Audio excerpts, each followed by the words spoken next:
Hello, everyone, and welcome to another horrific review. Alright, today I am reviewing The Gorge, directed by Scott Derrickson. Two highly trained operatives go close from a distance after being sent to guard opposite sides of a mysterious gorge. With an evil below emerges, they must work together to survive what lies within. And I don't know why I have my earphones on. Sorry, that's why I'm looking confused. Like, I was listening to something.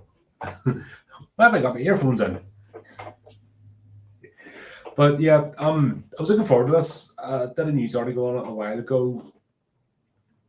It seemed like a good premise, good old monster movie, and Scott Derrickson, for the most part, I like his stuff, so no issues there. And yeah, it was a decent movie, I have to say. I enjoyed it. It's not trying to set the world on fire or do anything groundbreaking or different, but it's exactly what it says in the tin. Oh, hey Chris. The course after we that's not a restaurant, for sake. Oh man. You and Steve are definitely in competition for like the worst jokes. Anyway, we've got our two main characters, and we'll get introduced to them. We've got Darsa, who is the Eastern operative Russian. Then we've got Levi, the American, who's on the Western side. So essentially, we'll get a wee bit of a setup for the characters. That's strange. To show Drasa, she start off with her. She's in this like I don't know, looks like a tent or something. Her alarm goes off. She's getting up. She's brushing her teeth and all that kind of stuff. And then next thing you know, she pulls down the zip.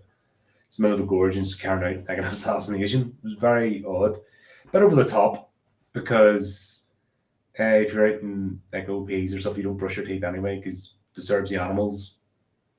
And these stuff, you're not part of nature, so you kind of don't do that for like 3 days, and you just get really grotty and nasty. But here, this is high fantasy sort of stuff. So, and plus the dugout, the cave is like massive. Like she's all this space, and she can have her alarm going off like a proper radio alarm, and like all that kind of stuff. It was comical, but it turns out this it's near this abandoned runway or little used runway, and this whoever turns up, and that's what she's there to do. We don't get the same introduction with Levi. We see him going to the beach and hanging out, and he's got his book and he's scribbling away in it. And then we see that he has nightmares, but I don't know, we're getting the idea that he's sort of a broken character. And he gets called in to the military. So it turns out he's ex military, but he does contract work and he's brought back in every so often because the whole highly skilled operative that gets called in a moment's notice. They're going with that trope. I think with both reasons they're sort of going with that. That's what they're trying to imply. They didn't linger on it and they didn't overdo it. So, like I said, I didn't mind. Kind of makes sense. We meet Bartholomew, who's played by Sigourney Weaver, and she basically offers him a contract. That he's currently between them at the moment, hasn't taken on a job, and it turns out that his psychic evaluation means that he can't work with the military anymore, do those sort of contracts. He's not signed off because of whatever's going on with him. And really telegraphs, like, she's like, I think it's a pin. Anyone will miss you when you're gone. Like, really, if someone's asking you that sort of stuff before offering you a job, you'd be like, nah, I'm good. Unless you've given up, if that makes sense, and just want to go out in a blaze of glory, which, yeah, so we'll get that. We'll cut back to Drasa again, and it turns out she's meeting up with her father, and they're at her mother's grave. I'm gonna have this scene. It's actually quite interesting. So it's seen after she'd completed her job, the casing came out, and it turns out she's kept it. And the father's like, hand your guilt over to me, or sorry, give me your shame. And he has this ritual where she basically hands over the casing from the job, and he has like a little pouch, and he sticks it in there, and he's all like, "I'll carry your shame for you," sort of thing. Never be ashamed of what you do, and it's almost like they come from a family line of snipers or something. At the beginning, you're thinking you wouldn't be mistaken thinking girl boss because they're spending more time in her story and her development as opposed to Levi. You're sort of setting up to be the broken, disposable character in this, but thankfully, it doesn't. It turns it around. It's current day, so it's set up in current day, and that becomes obvious when they do this because there's references and all they make. I'm not. This is only out, and I enjoyed it. I think it's worth watching, so I'm going to avoid spoilers if possible. But there's not, you know what I mean. You see everything that you need to from the trailer. They're busy there. They're on this super secret assignment to guard this gorge, and of course they start to form a connection. And of course, the things are going to come up, what's in there, and it's like I said, it's a monster movie. So the question is, what's the monster? What's the premise, etc., etc. And that's kind of where the movie goes. So, like I said, it's not trying to set the world afire, and sometimes that's all right. You know, you can have a tried and tested formula. Oh, here they are, and there's double dealings and backstabbings and all that kind of stuff. But the real mystery is what's in the big ravine and why go to this sort of length. And yeah, that all plays out. So that sort of thing I'm going to try and avoid as I talk through this.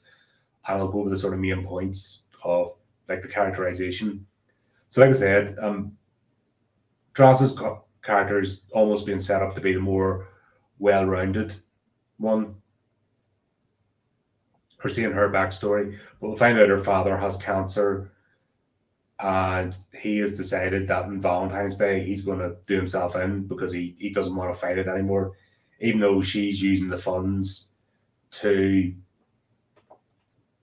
get get him treatment and stuff, but he's decided he just wants to end it on Valentine's Day so he can be beside his wife.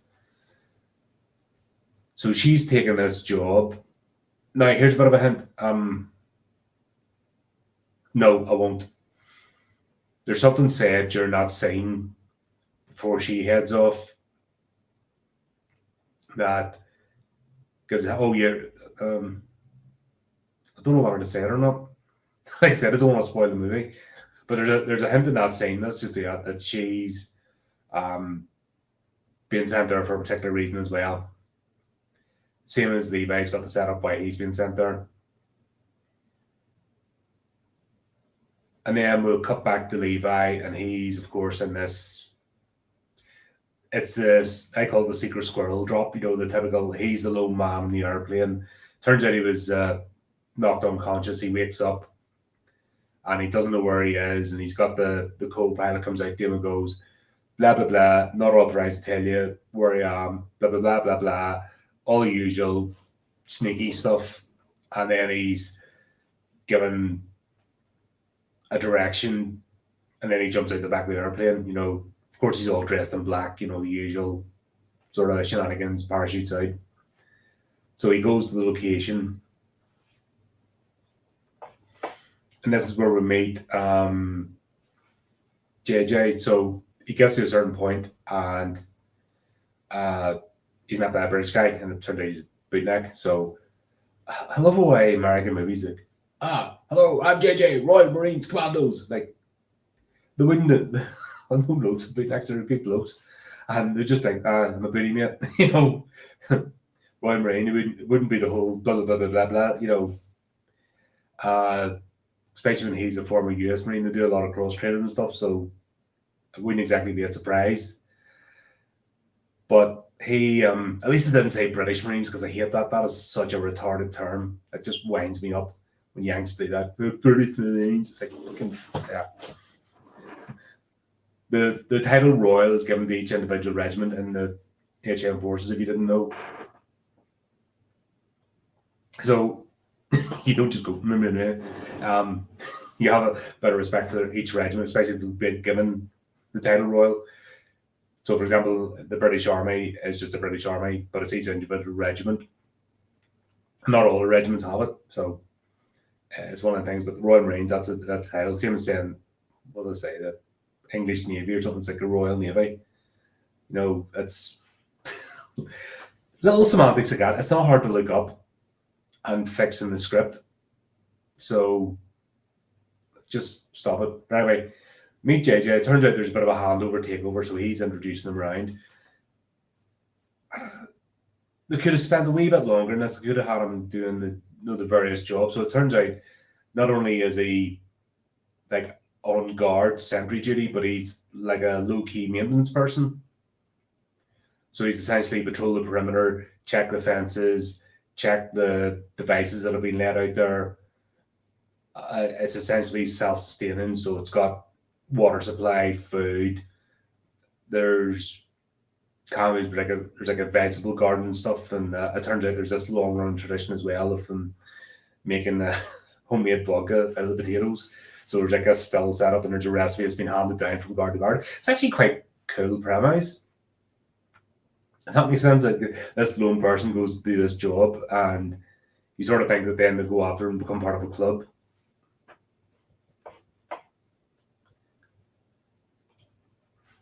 I think Hollywood are getting the memo. I think they're starting to understand, but I don't want them to be saved. I want Hollywood as an entity to burn. And also, this is Apple TV, so it's strictly not. It's a streaming service, and Apple TV has like did Apple TV do Shogun, or is that FX? It was FX did Shogun, but did they show it on Apple TV? Apple TV is a strange one. They seem to do the all good show, and they seem to have more hits than they do misses. But because of the nature of their channel, they're not as much in the zeitgeist. Like they're not as big as the likes of Netflix and stuff. Maybe something to do with that there because they're not as large. They have to make their hits count. But yeah, this was decent. Yeah, it wasn't it's not going out to cinemas or anything, so presume so. For the type of movie it is, it's enjoyable, you know, and I think it's the likes of Scott Derrickson as well. He is a decent storyteller. He can bring it onto the screen. I like this. I've talked about Sinister movies. Assiduous, I like the first two. I like this take on the Black Phone. So he's more hits than misses, and he's decent, at storytelling. So when you've got somebody like him behind the wheel, then you have a good chance of, getting a decent product out there. That's the thing. I'm taking more notice of directors now. The cast is the cast, the actors are the actors.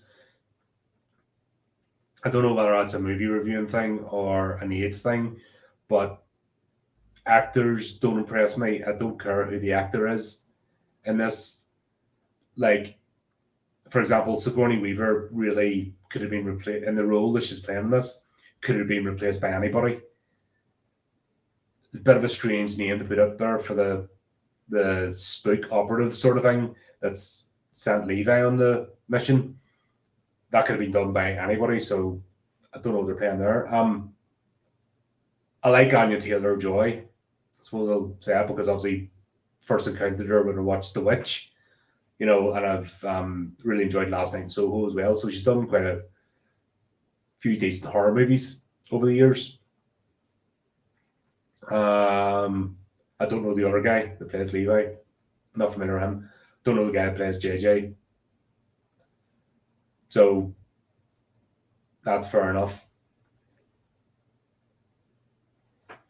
So we'll get the whole debrief. Levi gets settled in. And we start to get the sort of saying, this is the thing.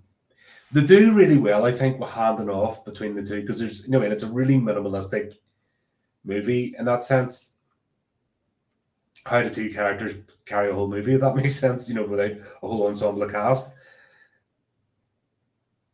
So they have Levi sort of settling and he's exploring his surroundings. He finds the writing, the sort of poems that have been left behind. And one thing was strange that up until that point, everyone has started out in this thing. They were officers. So they're all commissioned officers. It's international, so all the international flags associated with the West are up. And this has been a thing since World War II, apparently. No information, that's a whole part of the secret thing, but no information about it or what to do or anything else. But this is where we get the sort of courtship, which is the whole point of the movie. And that, once again, it's not overdone. There was a real danger here. This could have been a wishy-washy, soppy, and spent an hour and a half of them longingly gazing at each other across the chasm and finally uniting. But they decided to get that over and done with out of the way. So they were told, by the way, both of them, that not to have any contact with the other side. And it's Dresa's character, she initiated, she shoots a pistol in the air to get his attention and then do the whole looking across, holding up signs. Wee bit of banter, who's the best shot, because I don't get the whole thing about the snipers. That's the bit that doesn't fit in with this. Why they had to be trained snipers when this is more of a heavy, like a lot of stuff we've got mines, there's phalanx guns, there's she has a Dushka, he has a 50 cal, it's all heavy weapons. So would this not be better suited for a machine gunner as opposed to like top tier sniper? Just saying, it seemed to lend more into that. But anyway, we'll have it. They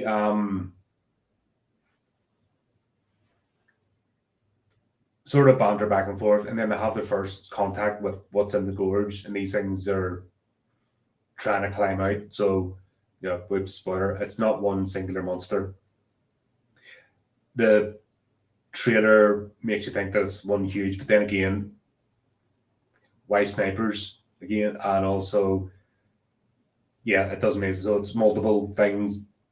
The shots actually when they're doing using the weapons systems and they're actually mutually supporting each other. So they're concentrating like crossfire and across the gorge and stuff. It looked quite good. It looks really good. That's one thing actually. I know there's a lot of CGI in this, but they managed to tone it down. So I think there's a mix between CGI and practical effects, and there's some set building that, because if this was all 100% green screen, you wouldn't be invested. And the scenes, especially with the fire and all going, is done really well. So you almost get the fact that you think there's squibs or something being used. You get that sort of old school look. It's not digital. That looks really cool. But here's the thing, and this is where the movie doesn't make sense. They have to patrol their side of the gorge and they have to maintain, like I said, there's fences, there's mines, there's multiple phalanx guns. Almost think of it like a ship. Think of it being in two ships and they're having to maintain the ship's weapon systems that are both like birthed across from each other. You wouldn't have one person to do that. And also, how does it resupply? If this place is so secret, etc., how do they resupply all the ammo? No, I mean, it's a massive logistical task. So having one person being there for a year, it doesn't make sense. It's physically impossible to do that sort of job. So that's a bit that sort of takes me out. But we have Levi out doing the sort of the mines, and then we see this like drone thing come out of the mist and like shoot off, and you're sort of like, what the hell is this?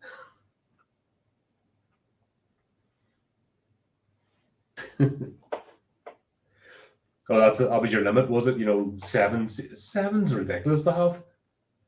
That's what this was what led. I had this conversation yesterday about the great unplugging. It's funny, young ones don't understand what that was. And it was sort of early 2000s. Basically, we were sick of cable TV. You were paying for like 200 channels with nothing on it, and really you only watched a handful of shows. And it became a trend back in the day. For once, I was actually in a trend. I know it sounds impossible for me, but we got basically the idea was just don't bother with TV, and the DVD home sale was a thing then. And for example, I had two major TV shows I loved back in the day were Babylon 5 and Battlestar Galactica. So I just collected the box sets, which meant I could just watch them anytime I wanted. So things like that, and collections of movies. So if there was like trilogies and stuff, I would have picked them up. So rather than wasting my time on TV and flicking through a lot of shite, at least I had what I wanted. And back then, the prices were reasonable. You could pick up a decent box set for like 20 quid. So that was all right. And yeah, I'm now seeing the same thing happening here. Like it's cable TV's just being replaced by streaming. So you have to subscribe to like 7 or 8 streaming services just to get like a handful of TV shows. It's really not worth it. I suppose the difference is if you're savvy, you'll subscribe for a month or something, and then when the season or something drop or finishes, drop the subscription, you know, and sort of juggle it about. But most people don't. Most people just pay it. So you end up paying more probably than a cable subscription back in the day, which is, I don't know. I don't see the point. I don't mind if there's something specific I want to watch, I'll check it out, but I'm not wasting my time subscribing to everything in case I miss out. If it's good, it's rewatchable, and I don't have to watch it there and then. That's the thing. I was looking forward to this. That's why I made an effort to go and see it, because I covered a news article because Derrickson, haven't seen him about in a while. I know he's got a few other projects in the works this year, so I wanted to see if this is worth having a look at. But yeah.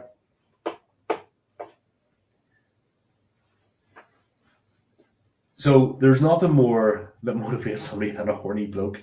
A horny bloke will do anything if he thinks he's got the prospect of getting some. And Drasa basically goes, I don't want to be alone.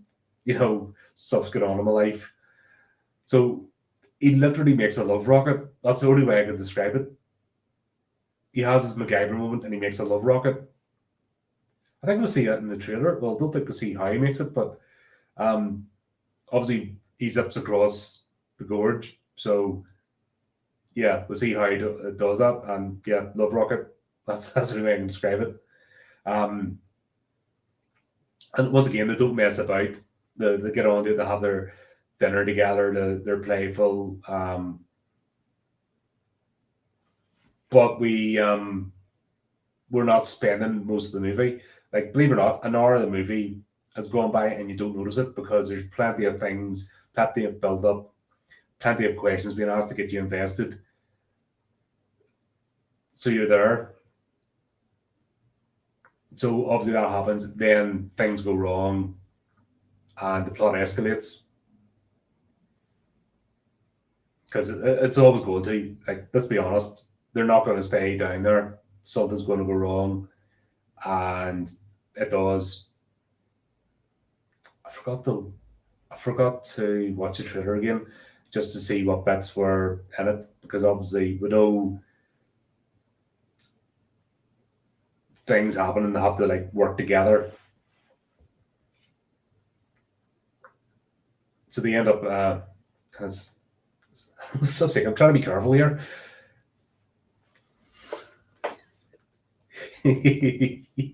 Yeah. but it makes sense if you watch it.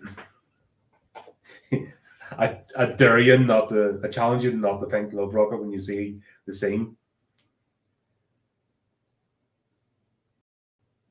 So there's a poem, The Hollow Man, T.S. Eliot, that was like the first thing that was written on this wall with all the various poems. And we'll get the explanation what they mean by that. And we'll get to find out what the Gorge is about. So I'm thinking movies like Kong Island, The Outpost, Death Ship, and God, what was that one with Portman? That was what'd you call that?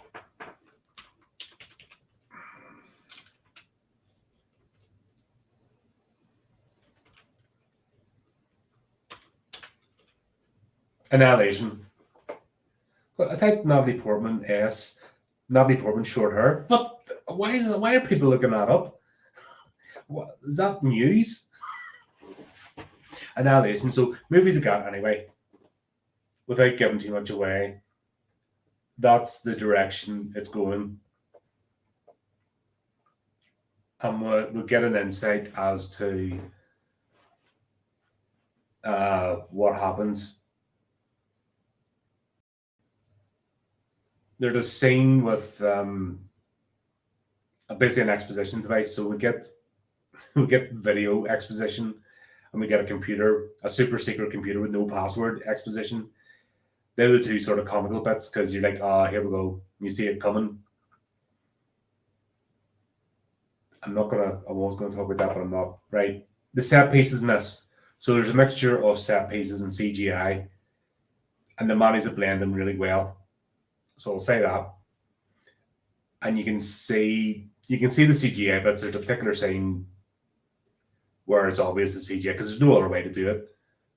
But they mix it with the practical, so it looks good. So you really you can suspend disbelief, if that makes sense, and just go with the movie. You're not getting that sort of jarring. It's not like Resident Evil Afterlife where the two are sort of bashing against each other. They've managed to blend it together, and I think if they hadn't made set pieces, it would have looked horrible. Green screen. The plot goes on, double dealings, twists and turns, and reasons why, and what the Gorge actually is, and what they're actually guarding, and how it came to be, all comes out. I think I can say that without spoiling it. So, of course, those two have broken protocol, so it has to be dealt with. Here's the bit I don't get. Sigourney Weaver's character, Bartholomew, decides to go with the team that go to investigate. That's not. They must have had to get their money's worth or something and put her in extra bits. But like I said, they could have replaced her with anybody. Do you know what it reminds me of? Do you know they had Lawrence Fishburne in Man of Steel playing Perry White? And Perry White is just a side character. He's just a plot device. But because they cast Lawrence Fishburne, they had to create this whole scene just to give him something to do because they'd spent the money getting him on the movie. And it was pointless. They did the same thing with Sigourney Weaver in this. Like, they spent all the money probably getting her in. And yeah, they had to have this whole contrived scene that involved her. And it just made me go, why? And it was a case that the plot needed to happen. But what I will say is, because the rest of the movie has been enjoyable, I didn't mind. I just sort of went, yeah, okay, saw that coming. And I sort of had to wrap things up a bit. I gave it a decent ending, things are resolved the way they were, and then we sort of skip 6 months later, and then get a nice happy ending to the story. And that was cool. But yeah, there you go. You know me and trying to avoid spoilers. You know I like to go through every bit. But I think this is worth a watch, and you should check it out. So I don't want to ruin it for you. But there you go. Really enjoyed it. It was good. It's good to see basic storytelling again, and just using characters, and no perfect character. There was a temptation there. They could have made Drasa the girl boss, but they didn't. They just made her as fallible as Levi, and they both, because they're both professionals, they both propped each other up. So they both had moments of weakness where the other came in. So it was actually a genuine, a meeting with equals, which is cool, and a love story. Which this is taking place over a year, so the time scale, I think you would be forgiven for thinking this all happens like within the first week, but I think they didn't want to waste time in that, and they wanted to get into the horror of it, which, because it's Derrickson, that's what, if it had been another director, this would have been a wishy-washy love story with about 15 minutes of action at the end, where the pacing of this is really good. And like I said, it's like the first hour flies into this, and then the last act sort of keeps you engaged. So the pacing's good throughout. It really builds up at the end, and then we get a ending. And there you go. So yeah, more of this, please. Happy for it. Just tell good stories again. That's all you have to do. People will watch. So there you go. Hope you enjoyed that. Let me know if you check it out. And until next time, hope you have the channel. Do the technical things. And remember to keep it creepy, keep it horrific.